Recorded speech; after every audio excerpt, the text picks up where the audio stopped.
નમસ્કાર દર્શક મિત્રો, હોટલાઇન ન્યૂઝમાં આપનું સ્વાગત છે. સુંદરકાંડ અને management. Hanumanji the great management ગુરુ. બાબા તુલસીદાસજીએ લખેલી રામચરિત માનસની સુંદરકાંડની ચોપાઈઓમાં આવતી મેનેજમેન્ટની વાત અને ભગવાન શ્રી રામના અને વિભીષણના સંવાદ, એમાં કયા પ્રકારે મેનેજમેન્ટની વાત આવે છે અને મેનેજમેન્ટના જે સિદ્ધાંતો છે એ કઈ રીતે ચરિતાર્થ થાય છે, એના વિશે આપણે વિશદ ચર્ચા કરીએ છીએ. ત્યારે આવો વધુ ચોપાઈઓ જોઈએ અને એનો મર્મ સમજવાનો પ્રયત્ન કરીએ. સુનહુ સખા નિજ કહો સુભાવ, જાન ભૂષંડી શંભુ ગિરી જાઉ, જો નર હોય ચરાચર દ્રોહી, આવે સભય શરણ તકી મોહી, તજ મદ મોહ કપટ છલ નાના, કર ઉસજ્ય તે સાધુ સમાન, જનની જનક બંધુ સુતદારા, તનુ ધनु ભવન સુહૃદય પરિવારા.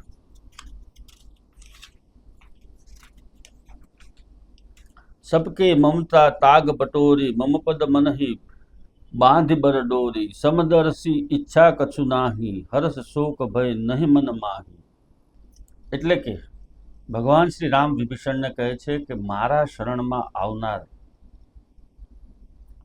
જો પોતાના મનમાં કલેહ લઈને આવશે, દંભ લઈને આવશે, કપટ લઈને આવશે, અભિમાન લઈને આવશે, તો પણ હું એનો સ્વીકાર કરું છું, પરંતુ કાળક્રમે મારા વાણી વર્તન અને વિવેકથી, મારા વર્તનથી અને મારા વચનોથી એ આમાંથી બહાર નીકળી શકશે. વિભીષણજી રાક્ષસ કુળમાં જન્મ્યા પછી પણ પ્રભુ શ્રી રામની સેવા પામી શકે છે, એમના ચરણોમાં સ્થાન પામી શકે છે. એટલે એ કરુણાનિધિ કેટલા બધા વિશાળ હૃદયના છે કે પોતાના દુશ્મનના સગા નાના ભાઈને પણ એ પોતાના ચરણમાં સ્થાન આપે છે અને એના હિતની વાત કરે છે, એના સ્વભાવની મર્યાદા સાથે એને સ્વીકારે છે. તમારી કંપનીમાં જ્યારે પણ સામેની કંપની છોડીને આવનારો કર્મચારી હોય, એ પોતાના મનમાં પોતાના ભાવ લઈને આવ્યો હોય, પોતાની લાલચ લઈને આવ્યો હોય, અથવા તો કોઈ લોભ અને મદ હોય એના મનમાં, અને એના પ્રમાણે એનું વાણી વર્તન હોય, છતાં પણ તમારે આંખ આડા કાન કરવાના છે. શરૂઆતના તબક્કામાં તમારા સારા વર્તનથી એને કંટ્રોલ કરવાનો છે. એ કદાચ એના મનમાં કોઈ પણ પ્રકારના ભાવ લઈને આવેલો હોય તો પણ તમારું વાણી વર્તન એવું હોય કે એને પોતાને પસ્તાવો થાય કે મારે આ પ્રમાણેનું વર્તન કરવું ન જોઈએ, એવું વાણી વર્તન તમારું હોવું જોઈએ.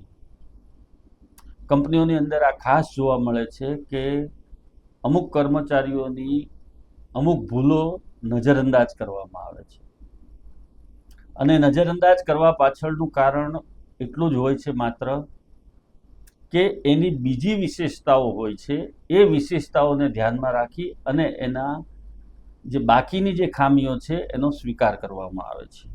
કેમ કે દરેક કંપનીને કે કોઈ પણ કંપનીને 32 લક્ષણા પુરુષો મળવાના નથી, 32 લક્ષણા કર્મચારીઓ ક્યારેય તમને માર્કેટમાં અવેલેબલ થવાના જ નથી.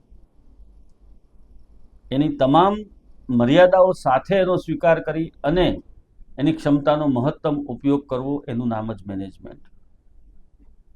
ભગવાન તો અંતર્યામી હતા, એમણે વિભીષણને સ્વીકાર્યા, એની પાછળના ઘણા બધા કારણો છે.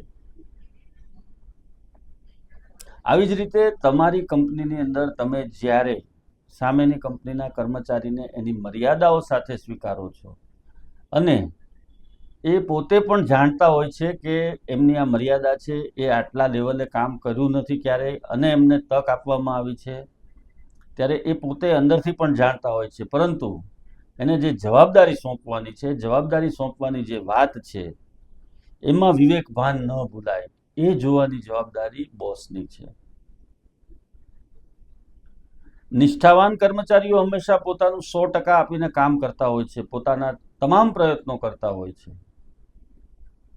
પરંતુ છેલ્લે એણે પણ કિસ્મત ઉપર કે નસીબ ઉપર જ આધાર રાખવો પડતો હોય છે. એ જ રીતે આવા જે સામેની કંપનીમાંથી આવેલા કર્મચારી હોય છે, એ પણ પોતાનું કિસ્મત લઈને આવેલા હોય છે, આપણે ઘણી વખત સાંભળ્યું છે કે ઘણા વ્યક્તિઓ કહેતા હોય છે કે એનું તો કિસ્મત રળે છે, એનું કિસ્મત કમાઈ છે.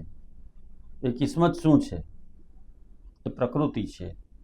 કિસ્મત શું છે? તમારા પૂર્વજન્મના સત્કર્મો છે, અથવા તો આ જન્મમાં તમે કરેલા સારા કર્મો છે એનું પરિણામ છે.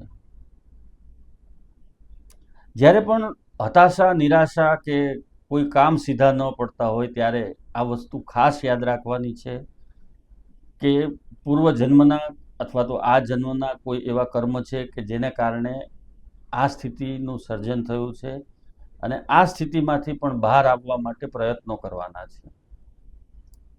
જ્યારે પણ તમે તમારો ભૂતકાળ જે છે એના વિશે વિચાર કરશો તો તમને ખ્યાલ આવશે કે તમે ક્યારે, ક્યાં, કોની સાથે ખોટું કાર્ય કર્યું હતું, કોને છેતર્યા હતા,